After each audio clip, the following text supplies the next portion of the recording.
তাআলা চাইলে সম্মানের চেয়ার আরো সম্মানী বানাই দিতে পারেন। আর যদি আল্লাহ তাআলার হুকুমে জিন্দেগিকে পরিচালনা না করেন, তাহলে আল্লাহ তাআলা চেয়ারও বসাইও জুতার বাড়ি খাওয়াইতে পারেন, ঠিক কিনা? এজন্য আমরা বুঝতে হবে আল্লাহ তাআলার হুকুম দুনিয়ার মধ্যে কায়েম করতে হবে। আল্লাহ তাআলার হুকুম কায়েম করতে হবে। আল্লাহ তাআলার হুকুম কায়েম করার জন্য সমাজে কাজ করতে হবে। সামনে নির্বাচন আছে। যারা আল্লাহ এবং আল্লাহ রসুলের পক্ষে কথা বলে আমরা তাদেরকে সাপোর্ট করব। যারা আল্লাহ এবং আল্লাহ রসুলের আইন কানুন পৃথিবীর মধ্যে প্রতিষ্ঠাতা করতে চায়, আমরা তাদের সাথে আছি। আমরা আল্লাহ তাআলার উপর ভরসা করি, কারণ আমরা মুমিন মুসলমান। আমাদের ভরসা যদি আল্লাহ তাআলার উপর না থাকে, তাহলে দুনিয়ার মধ্যে যুগ যুগ ধরে যারা আল্লাহ তাআলার সাথে বিদ্রোহী ঘোষণা করেছে, যারা আল্লাহ তাআলার বিপক্ষে কথা বলেছে, রাসূলুল্লাহ সাল্লাল্লাহু আলাইহি সাল্লামকে অসম্মান করে কথা বলেছে, আল্লাহ রাসূলের ইজ্জতের উপর হামলা করেছে, আল্লাহ রাসূলের ইজ্জত নিয়ে ছিনিমিনি করেছে, আল্লাহ তাআলা ওদেরকে যুগে যুগে নাস্তানাবুদ করে দিয়েছেন, ঠিক না? এজন্য আমরা আল্লাহ এবং আল্লাহ রসুলের আল্লাহর হুকুম রাসূলুল্লাহ সাল্লাল্লাহু আলাইহি সাল্লামের তরিকা অনুযায়ী আমরা জীবন যাপন করব। আমার সন্তান মাদ্রাসায় পড়বে, কোনো বাধা নাই। আমার সন্তান স্কুলে পড়বে, কোনো বাধা নাই। মুসলমানের সন্তান স্কুলে পড়বে।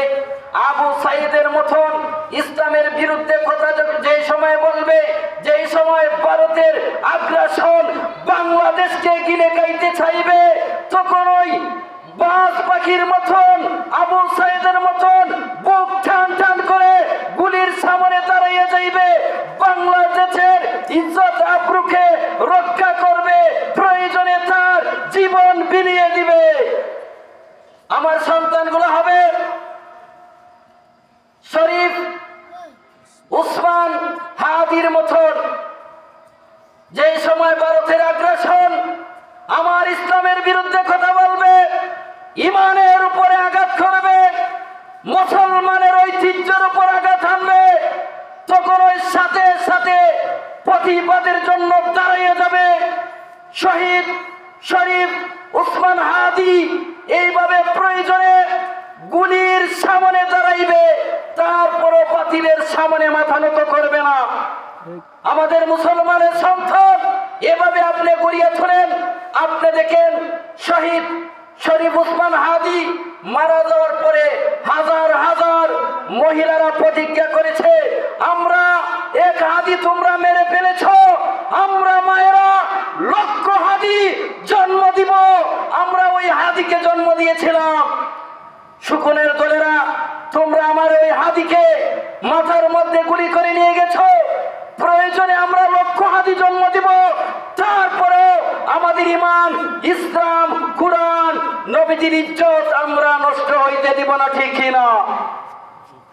আমাদের সন্তানগুলোকে যদি আমরা মক্তবে পড়াই, তারপরে যদি স্কুলে দেই, আমাদের সন্তানগুলো যদি কোরআন পড়ে তারপরে স্কুলে যায়, আমাদের সন্তানেরা যদি মাদ্রাসায় পঞ্চম শ্রেণী পর্যন্ত পড়ে তারপরে স্কুলে যায়, যখন ডাক্তার হবে, ডাক্তার বানাইবেন তো বিপ্লবী ডাক্তার হবে, মাস্টার বানাইবেন তো বিপ্লবী মাস্টার হবে।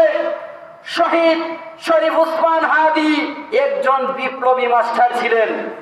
উনি সাইফুরসের শিক্ষক ছিলেন। কত মেধাবী ছিল, কত চিন্তা চেতনা ছিল। যিনি বলেছেন ক্ষমতার ফয়সালা হবে আসমানে জমিনে না, যিনি বলেছেন হায়াত মওত আল্লাহ তাআলার হাতে, যিনি বলেছেন ভারতের আগ্রাসনের কাছে আমরা মাথা নত করব না, প্রয়োজনে আমরা কাজ চালিয়ে যাব, যতক্ষণ পর্যন্ত না আমাদের বুকে এবং মাথায় গুলি লাগে, এর আগ পর্যন্ত আমরা মনে কিচ্ছুই নিব না, আমাদের কাজ আমরা চালিয়ে যাব। এমন একজন নেতাকে আমরা হারিয়েছি, যেই নেতার উপরে ময়লা পানি ফেলে দেওয়ার পরও মিষ্টি হাসি দিয়ে বলে আরো পালান, আরো পালান। এরকম একজন মেধাবী, এই মেধাবী সন্তানকে বাংলাদেশ হারিয়েছে। আরো যারা আছে আমরা এদেরকে কদর করি, এদের ভিতরে এত পাওয়ার কেন? কেন এদেরকে ভারতের আগ্রাসন এদেরকে দুনিয়া থেকে বিদায় করে দিছে। তারা দেখেছে আমরা বাঙালি সংস্কৃতি নিয়ে কথা বললে বাঙালি বিদ্রোহী হয়ে উঠবে। তারা ভেবে চিন্তা করে দেখেছে কোরআনের বিরুদ্ধে কথা বললে তারা বিপ্লবী হয়ে উঠবে। তারা দেখেছে যদি নবীর বিরুদ্ধে কথা বলি তারা বিপ্লবী হয়ে ওঠে। তাদের জানের ভয় করে না, তাদের কল্লা জমিনের মধ্যে পড়ে যাবে সেই ভয় করে না তারা।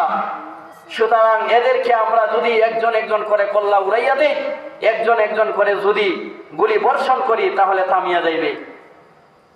আজকে এই মাহফিলের পক্ষ থেকে আমি বাংলাদেশের বিরোধী আগ্রাসন যারা আছে এদেরকে আমরা জানাইয়ে দিতে চাই। আপনারা দেখছেন যে এই জায়গার মধ্যে পেটছড়ি আছে, পেটছড়ি ওই মা গুলা বলেছে, প্রতিজ্ঞা করেছে, এক শরীফ উসমান হাদি মারা গেছে, আমরা লক্ষ শহীদ শরীফ উসমান জন্ম দিব, কিন্তু আমরা পিছপা হব না। সুতরাং এই জায়গা থেকে আমরা জানাইয়ে দিতে চাই আমরা মুসলমান। सारी दुनिया हो मुखालिफ कुछ नहीं नुकसान है, डर नहीं है गम नहीं है जब खुदा रहमान है। কবি বলেন সারা দুনিয়া যদি আমাদের বিরুদ্ধে চলে যায় আমরা ভয় করি না, আমরা ডরাই না, আমাদের অন্তরের মধ্যে ডর নাই, কারণ আমাদের সাথে আল্লাহ রয়েছেন। এইভাবে আমার শহীদ শরীফ উসমান হাদি ভাইও ভয় করেন নাই।